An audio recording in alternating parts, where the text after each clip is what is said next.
ফের শিলিগুড়িতে প্রকাশ্যে বাম তৃণমূলের রাজনৈতিক তরজা। এবার বাঘা যতীন পার্কে সভা করতে না দেয়া উঠে এলো বিতর্কের ঝড়।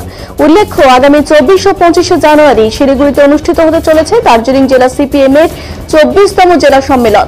সেই সম্মেলনে মূল বক্তা হিসেবে উপস্থিত থাকবেন সিপিএম এর রাজ্য সম্পাদক মোহাম্মদ সেলিম।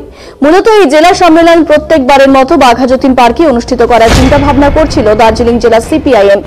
এই নিয়ে শিলিগুড়ি কর্পোরেশনকে আবেদন জানানো হয়, তবে শিলিগুড়ি কর্পোরেশন থেকে এই আবেদন খারিজ করে দেওয়া হয় এবং জানানো হয় শিলিগুড়ি বাঘা যতীন পার্কে কোনো রকম রাজনৈতিক সমাবেশ করা যাবে না। এ কথা শোনা মাত্রই এই অনুষ্ঠানকে অন্যত্র সরিয়ে নিয়ে যেতে বাধ্য হয় দার্জিলিং জেলা বামফ্রন্ট। তবে এতে বেজায় ক্ষুব্ধ দার্জিলিং জেলা বামফ্রন্টের কার্যকর্তারা। সোমবার অনিল বিশ্বাস ভবনে এক সাংবাদিক বৈঠকের মধ্যে দিয়ে এই জেলা সম্মেলনের বিষয়ে যাবতীয় তথ্য তুলে ধরা হয় এবং এই সম্মেলনের লোগো উন্মোচন করা হয়। পাশাপাশি সাংবাদিক বৈঠকে শিলিগুড়ি কর্পোরেশনের বিরুদ্ধে একরাশ ক্ষোভ উগরে দেন দার্জিলিং জেলা বামফ্রন্টের আহ্বায়ক জীবেশ সরকার। তার মতে, শিলিগুড়ি পৌর নিগম বিরোধীদের সাথে অনিয়ম করছে। কেন শিলিগুড়ির বাঘা যতীন পার্কে রাজনৈতিক সমাবেশ বা সম্মেলন করা যাবে না, সেই বিষয়ে প্রশ্ন তোলেন তিনি। শুধুই কি বিরোধীদের কণ্ঠস্বর রোধ করার জন্য এই পরিকল্পনা, সেই প্রশ্নও করেন তিনি। তার অভিযোগ, বাঘা যতীন পার্কে সাংস্কৃতিক অনুষ্ঠান থেকে শুরু করে বইমেলা এবং সরকারি বিভিন্ন অনুষ্ঠান যেখানে করা সম্ভব, তাহলে সেখানে কেন বিরোধীরা কোনো অনুষ্ঠান করার অনুমতি পাবে না? তাহলে কি বিরোধীদের ভয় পাচ্ছে বর্তমান পুরবোর্ড? এমনই প্রশ্ন করেন জীবেশ বাবু। এছাড়াও তিনি বলেন, তাদের পুরবোর্ডের সময় কোনোদিন কোনো বিরোধী দলের সাথে এমন করা হয়নি। আজ বর্তমানে পুরবোর্ডের এহেন আচরণের জন্য তাদের এই জেলা সম্মেলনকে শিলিগুড়ি টিকিয়াপাড়া সংলগ্ন রেলের মাঠে করতে হচ্ছে। তাই এই জেলা সম্মেলনের পরে শিলিগুড়ির পৌর নিগমের এই বিরোধীদের ওপর এমন আচরণের প্রতিবাদ জানিয়ে রাস্তায় নামবে দার্জিলিং জেলা বামফ্রন্ট, তা সাফ জানিয়ে দেয়। অপরদিকে সম্মেলনটা করছি, এটা আপনাদেরকে বলি, এটা আমাদের কাছে অত্যন্ত, শিলিগুড়ির মানুষের কাছে, শুধু আমাদের নয়, অত্যন্ত দুঃখজনক যে শিলিগুড়ি কর্পোরেশন তারা সিদ্ধান্ত নিয়েছে যে তারা কোনো পলিটিক্যাল পার্টিকে নাকি বাঘা যতীন পার্কে সভা করতে দেবে না।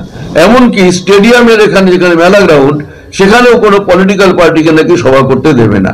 তাহলে পরে রাজনৈতিক দলগুলোর সমাবেশ, সভা, কর্মসূচি, এটা তো গণতন্ত্রের অঙ্গ। আজকে আমাদের মুখ্যমন্ত্রী বলছেন গণতন্ত্রকে বিজেপি শেষ করে দিচ্ছে, তাহলে শিলিগুড়িতে তো গণতন্ত্রকে সংকুচিত করা হচ্ছে। এবং আমাদেরকে যে দেয়া হলো না, আমরা বাধ্য হয়ে টিকিয়াপাড়া, দেশবন্ধু পাড়া টিকিয়াপাড়ায় যে রেলের মাঠ, সেখানে আমাদের এই সমাবেশ করতে হচ্ছে। এবং এটাও আমরা আজকে খুব দুঃখের সঙ্গে বলছি, যেভাবে শিলিগুড়ির রাজনৈতিক দলগুলোর তাদের অধিকারটাকে হরণ করে নিয়ে সরকারি কর্মসূচির নাম করে ওই মাঠ খুঁড়ে নানান ধরনের এসব বইমেলা বলুন, নানান ধরনের কর্মসূচি, সাংস্কৃতিক কর্মসূচি, সেগুলো করতে পারবে। আর রাজনৈতিক দল, স্বীকৃত রাজনৈতিক দলগুলো তাদের কোনো কর্মসূচি করতে পারবে না। এটা শিলিগুড়ির মানুষের কাছে খুব বেদনার, দুঃখের, এবং এর পরিবর্তন হওয়া উচিত। অপরদিকে এই বিষয়ে পাল্টা শিলিগুড়ির মেয়র গৌতম দেব বলেন যে আগে থেকে সিদ্ধান্ত নেওয়া হয়েছে বাঘা যতীন পার্কে কোনো রকম রাজনৈতিক সমাবেশ বা সম্মেলন করার অনুমতি দেওয়া হবে না।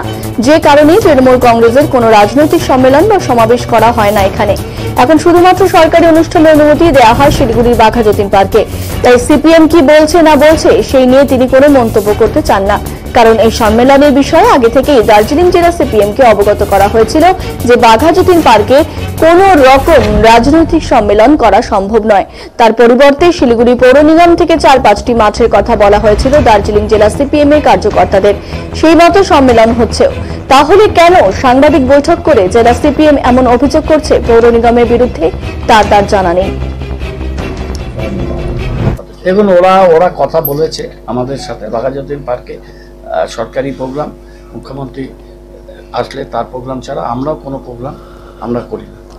আমরা দীনবন্ধু মঞ্চেও পলিটিক্যাল প্রোগ্রাম ইদানিং করি না, কিন্তু তারা রতনলাল বামনের একটা সভা করেছিলেন, সেই সভায় তারা আলোচনা করেছিলেন। প্রভাত পাটনায়ক এসেছিল, স্পেশাল রিকোয়েস্ট করেছিল, আমরা কিন্তু তাদের সেটা দিয়েছি। তারা গণশক্তি বা কিছু কোনো পেপারের নামে করেছিল, আমরা দিয়েছি। আমরা ওরকম ভাবে দেখি না, বাঘাযতীন পার্ককে খুব সুন্দরভাবে বানানো হয়েছে। এখানে আমরা পলিটিক্যাল মিটিংগুলো আমরা বাঘাযতীন পার্কের এখানে করছি। এটা যদি কোনো সরকারি প্রোগ্রাম হতো, এনজিওস প্রোগ্রাম হতো, তাহলে আমরা সেটা তারা জানে, সেটা তাদেরকে বলা হয়েছে, তারা অল্টারনেটিভ মাঠে প্রোগ্রামগুলো করছে। সুতরাং তাদেরকে আমরা অল্টারনেটিভ 3-4টা মাঠে প্রপোজাল দিয়েছি যে আপনারা এই জায়গাগুলো দেখে নিতে পারেন। কিন্তু বাঘাযতীন পার্কের সিদ্ধান্ত বহুদিন আগে